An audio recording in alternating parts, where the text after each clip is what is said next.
Hello everyone, you're welcome to my first episode. And my name is Jennifer Amarachi, and I'm from the Department of Public Health in Nnamdi Azikiwe University.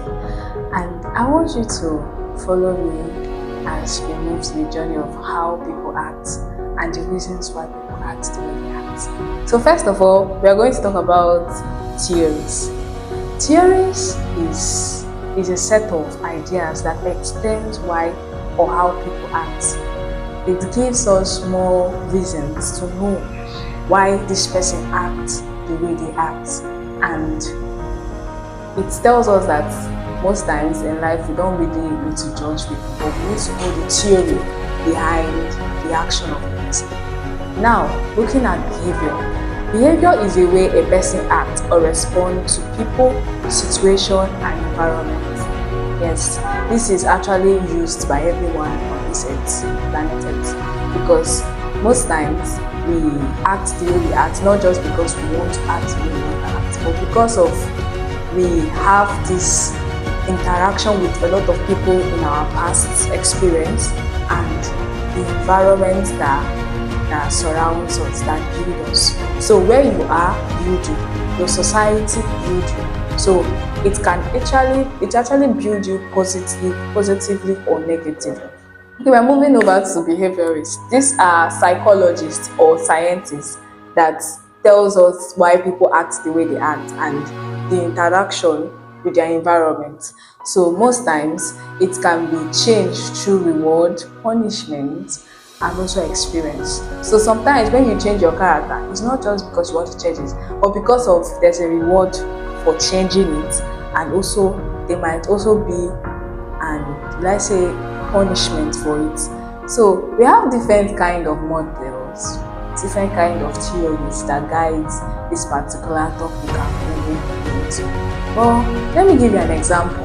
When I was at home, I was actually trained in a very, let's say, people that have strict parents. My grandmother was very strict on me, and she, most times I will ask myself, why is this woman treating me like this?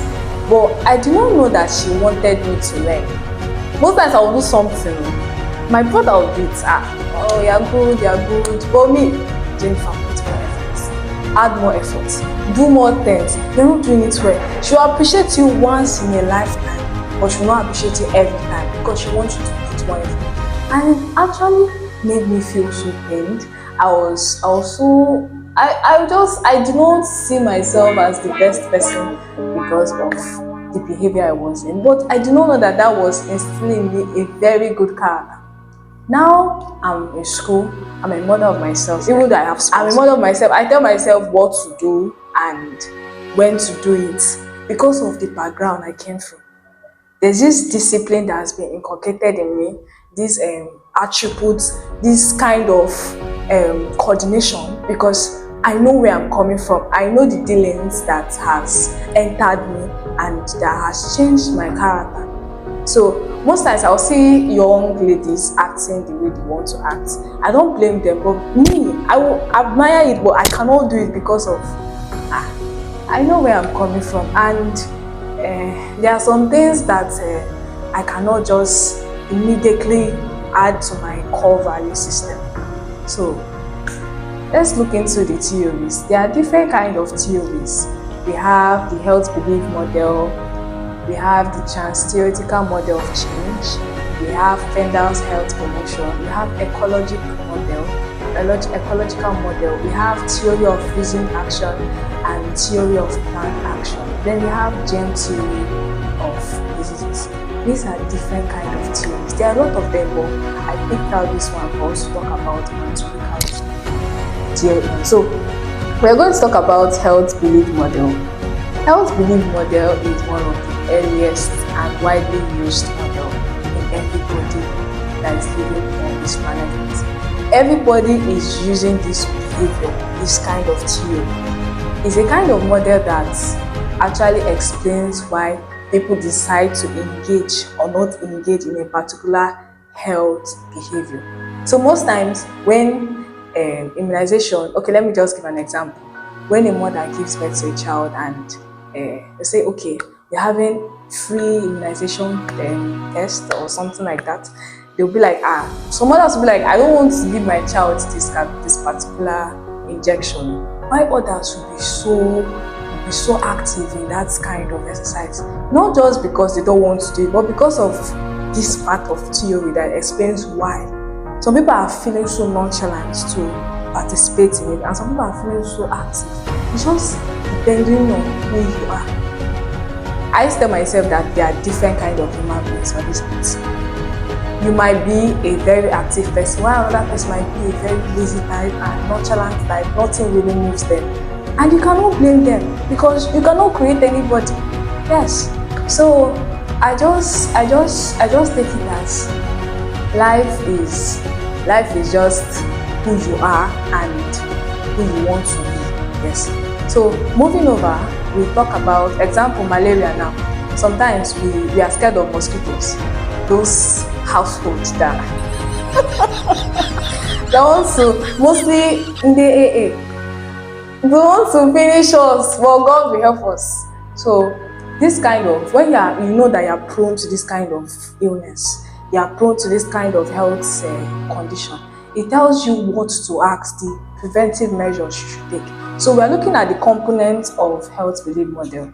There are different kinds of components, but we are going into this one first. We have perceived sustainability, we have perceived severity, we have perceived benefits, we have perceived barriers and close action, and then the last one is self-efficacy. What is perceived sustainability? This is a belief that actually tells human beings their chances of a particular illness. Example, in your family history now, you know that madness is to run in your family at a particular age, and you are following people to do what they are doing, maybe smoking colos. Just know that you are not helping yourself. Yes, because you know that in my other generations, this thing has been happening, and they are saying, no, it's not happened to me.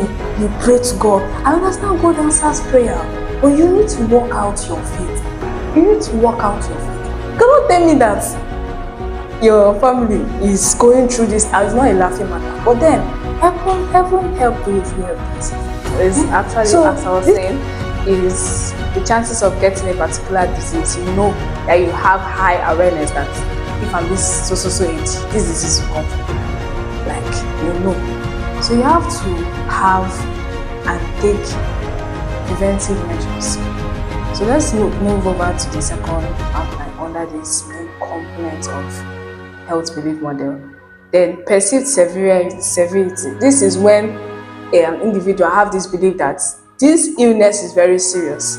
This illness can be life-threatening, and you need to take immediate preventive measures to stop it. So most times we think that it's not all illness that are life-threatening. Anything can kill a man. Just one thing can kill a man. Everybody on earth take risks. So most times we just really need to be very careful, and we need to know what we are doing. So the next one is perceived severity. We believe that a particular action will reduce the risk or severity of a disease. Now, once you know that this particular illness, that is madness, is to go in my family, you now be very careful. You know how serious it is. You know that if you do not do it, you will land yourself into psychiatric hospital. So you need to take preventive measures, and this is under perceived benefits. You start stopping smoke, you start stopping taking colos, inhaling all these cigarettes. Stop smoking, stop doing things that brings out this particular health condition. And most times our friend can be a barrier to it. You want to stop, but your friend will tell you, why will you stop? Just one have landed a lot of people in the hospital.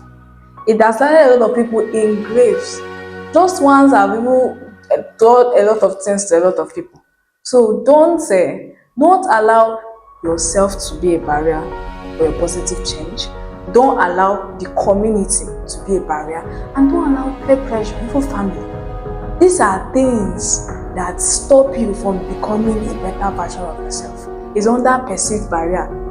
Perceived barrier is there are obstacles that prevent you from taking measures, preventive measures, to become a best version of yourself. So when you notice that this your friend that is telling you, other people they do am now, make I do am sha, nothing go happen. No, don't listen to that kind of friend. That kind of friend will lead you into trouble.